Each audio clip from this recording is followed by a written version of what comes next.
Mr. Burson, Secretary Johnson is quoted as saying that there were legal limits on his ability to do some background investigations. I think that was a really unfortunate phrase that he used, but let's you and I see if we can kind of demystify that a little bit. Do you agree that non-citizens who are not in the United States are not afforded any protections under the Fourth Amendment? That's my understanding, Mr. Gowdy. Well, you were a U.S. attorney. You're being modest. Not only is that your understanding, it's also the law. The Fourth Amendment does not apply to non-U.S. citizens who are not here any more than the Eighth Amendment applies to non-U.S. citizens who are not here. Would you agree with me that there is no legal bar to accessing data from non-citizens who are not present in the United States? Absent a treaty to the contrary, that's my understanding, sir. Would you also agree with me that there is no legal right to immigrate to the United States? It's a privilege that we confer on people, but it is not a right. That's correct, sir. So would you also agree that you can condition the conference of a privilege on just about anything you want, so long as you don't violate a treaty or the Constitution? Or the Constitution. But you made, I'm sure, extensive use of polygraphs when you were the United States Attorney. From time to time, yes, sir. All right, and they're not admissible in court, are they? Not generally, no. But we still use them because they're a very effective investigative tool. Do we use them in the vetting of people who want to come here? With regard to immigration benefits, I'm not familiar with the policy in the refugee context. We do not regularly use a polygraph. If there's significant doubt in the operational component, given the border authorities that ICE and CBP have, typically the decision would be made to bar entry rather than to go to the extent of trying to ascertain veracity. But you and I didn't just use polygraphs in our previous lives because we had doubt. Sometimes it incents the person to want to embrace the truth when they think it might be a threat that they're going to be polygraphed. I mean, you certainly can't admit it in court. So it's not only the result, deception or otherwise, it is the threat that you may be polygraphed that sometimes provides people with the incentive to either tell the truth or they need not apply in the first place, right? That can be one reaction from an individual, and I'm not aware, Mr. Gowdy, of any policy that would prevent that. I'm also not aware operationally, as a former CBP commissioner, that it's been used in any regular way. Well, let me tell you where I find myself.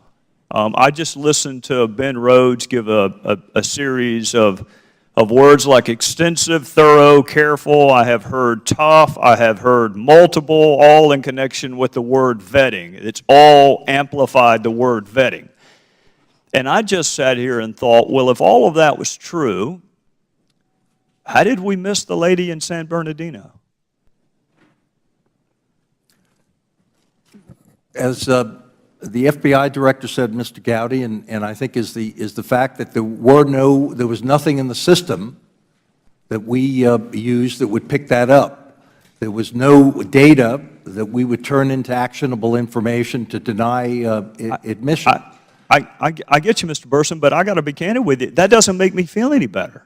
I mean, it's one thing to argue that there was information there and we missed it. That's one set of corrective measures. Right. It's another thing to argue, as I hear we are currently arguing, this administration, that we missed nothing. So we have someone willing and capable of killing 14 people, and there was nothing in her background that this administration says we missed or should have picked up on, and yet there's still 14 dead people. So how does that make us feel better? Mr. Gowdy, I think I don't think anyone would gainsay the sense of tragedy, and I don't think anyone saying that were that information, that data in the system, that we would not all be over-relieved and thankful if it had led to the apprehension of those murderers. But the issue that you asked is factually, were there data in the system by which we could tell that this risk existed? And the answer to that is no.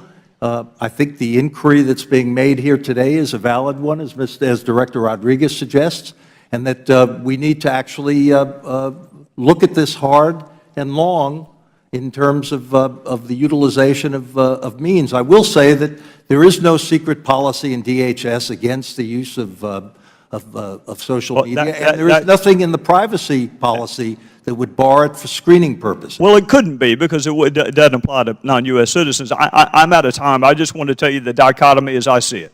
We have a choice. We can either tell the American people that our process and our systems are flawed and that we have missed information that is otherwise available and let them deal with that, or we can just tell our fellow citizens we missed nothing.